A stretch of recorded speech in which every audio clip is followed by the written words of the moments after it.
ಅತ್ಯಗತ್ಯವಾಗಿ ಬೇಕೇ ಬೇಕು. ಖಂಡಿತವಾಗಿ. ಮೊದಲಾಗಿ ನೀವು ಮಾಡಬೇಕಾದಂತಹ ಕೆಲಸ, ಇಲ್ಲಿ ಮಂಡಲವನ್ನ ಬರೆಯಬೇಕು.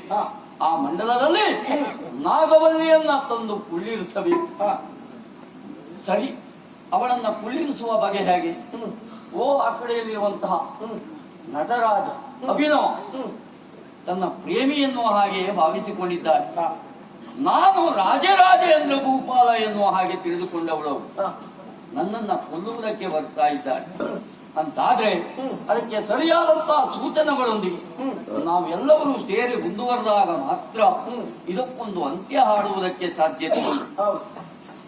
ಶ್ರೀಕಾಂತ, ಈ ಸಂದರ್ಭದಲ್ಲಿ ಅವಳನ್ನ ಇಲ್ಲಿಯವರೆಗೆ ಕರೆಸಬೇಕು.